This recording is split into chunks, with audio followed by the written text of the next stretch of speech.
विवको process प्रकरणी बोंबड्यालसह 11 जणांचा अटकपूर्व जामीन फेटाळला।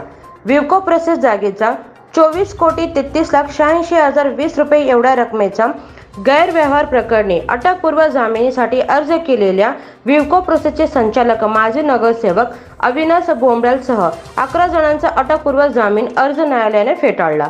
जिल्हा व सत्र न्यायाधीश ई.आ. शेख नजीर यांच्या न्यायालयात या प्रकरणाची सुनावणी झाली। या प्रकरणाची थोडक्यात पार्श्वभूमी अशी की विवको प्रोसेसच्या सर्व संचालकांनी मिळून संगनमताने 24,33,86,020 रुपये रकमेचा गैरव्यवहार करून ती जागा बेकायदेशीररित्या श्री ऐलक पन्नालाल दिगंबर जैन पाठशाळा अशोक चौक सोलापूर यांना विक्री केली।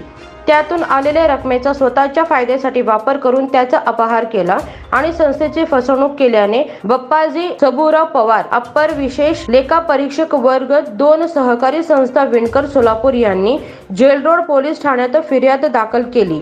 यात अविनाश प्रकाश बोंबड्याल, सहदेव इपलपल्ली, संजय कोंडा, यादगिरी बालय्य वड्डेपल्ली, सर्वेश्याम शंकरराव एमूल, श्रीहरी हणमय्य इराबत्ती, वेंकटेश बालाजी बोगा, लक्ष्मीनारायण शंकर देवसानी, वेणुगोपाल केशव अंकम, कल्पना श्रीधर रापोल, मंगाबाई कृष्णहरी आडम यांची नावे आहेत।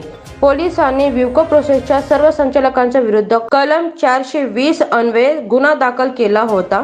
या प्रकरणात विवको प्रोसेसच्या सर्व संचालकांनी या गुन्ह्यात अटक होऊ नये यासाठी न्यायालयात धाव घेऊन अटकपूर्व जामिनीसाठी अर्ज दाखल केला होता। यावर सरकार पक्षातर्फे जिल्हाधिकारी वकील प्रदीप सिंग राजपूत यांनी हरकत नोंदवली।